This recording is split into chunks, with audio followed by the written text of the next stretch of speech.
Christian greetings, family and friends, and this is part 2 of our 3-day outreach program that we did in Kharkams, outside of Springbok, in the Kamisberge. And here we went out to a site that was pretty awe-inspiring. I just want to give you guys a little bit of history on this before I let you guys watch the video.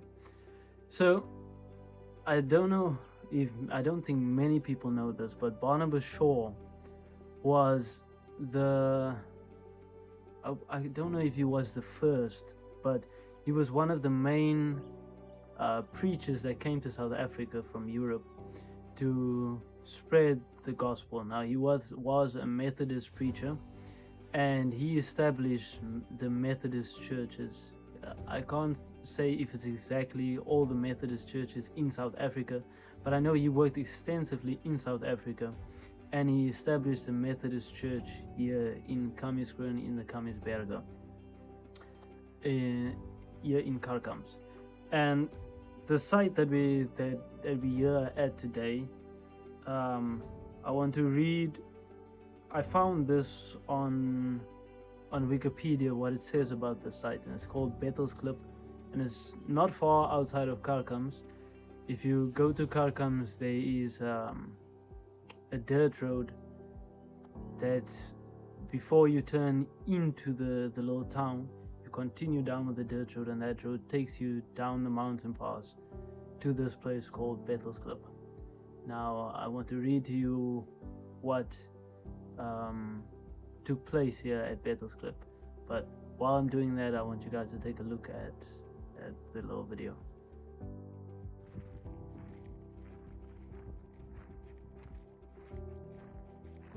So this is Bethel's Klip that we're looking at here now, and this is what Wikipedia says about it. If you Google Bethel's Klip, Barnabas Shaw first preached the gospel to the Nama people some 198 years ago on the Sunday, the 12th September 1890, near the base of Kamisberg. This is what his book says. The following he said about this place: a short distance from the kraals stands an amazing rock, its length nearly 200 feet, its breadth 40 or 50, and its height 60 or 70. In former ages this has been a solid stone, but by the mouldering hand of time, or some convulsive shake of the earth, it has been separated into 3 almost equal parts. Everything seemed to invite us to worship and adore the grand luminary of the world, beginning his mighty career in the heavens, pointed out Jesus as a light to lighten the Gentiles. The immense mountains by which we were surrounded showed us the power of God. The decayed and tumbling rocks on every side seemed to remind us that no earthly thing can withstand the waste of consuming time. The cows, the sheep, and the goats grazing around brought primitive times to our recollection, and encouraged us to believe in God, in the God of Abraham. Quote, on saying to the chief that the Lord provided us with a place of worship without labor of ours, he answered, yes, and it is good to sit under its shadow.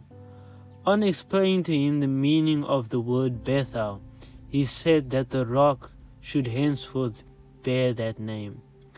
And that's where this place got its name, Bethel's Klip.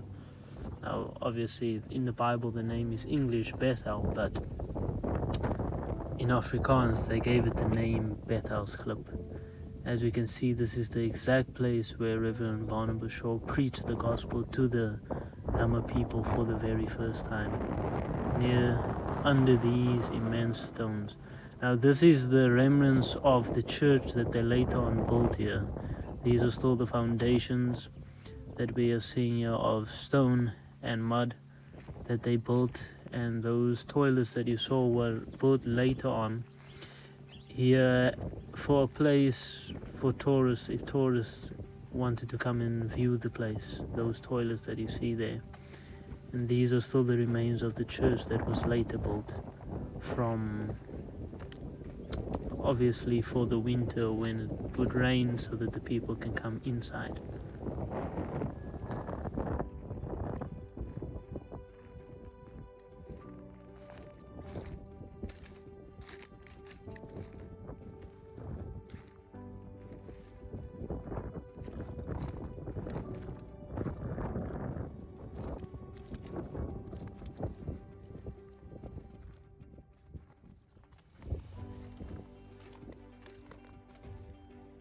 this is the valley down there where Bethel's Clip is. These are the immense mountains that he was speaking about.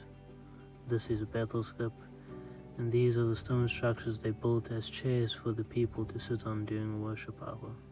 This is from the top of the stones where you can see around the place. Those are the mountains that he was mentioning about. And this is the little memorial that they set up there in remembrance of Barnabas. So as you guys have seen, this place where Barnabas Shaw met the number of people for the first time and preached to them the gospel, the everlasting gospel. He also established here in Kharkams the Methodist Church, and I'll pull up a few pics for you guys to see. We went to go see the Methodist Church. He also helped establish the school here in Kharkams for the children. Now the church is no longer in use, it's now a creche for children. And the old school is also being used, I believe, as a house. Yeah, somebody bought it and is using it as a house. But in any case, as you guys have seen, what we've been doing for the last few days is day 2. I want to keep you guys posted on what we did on the last day of our time there in Kharkams. As I've said in part 1 of the video of this time that we spent in Kharkams, I'm no longer working with the brethren who we were working with here. Not the people of Kharkams, but the brother who I was going out with. And from henceforth, I still want to go forward in this work, and I still want to do it, even if it means I have to do it alone. But I still want to go forward in this work, and by God's grace, I hope that you guys will support me in this endeavor to go forward with this work, in spreading the news of Jesus' soon return, handing out Bibles to the people, working with the children, and going from town to town to minister unto the souls of those who are in need. I want you guys to keep this ministry and this work that I endeavor to do in your prayers, and I want to thank you guys for all the support you have shown thus far. Till next time, take care.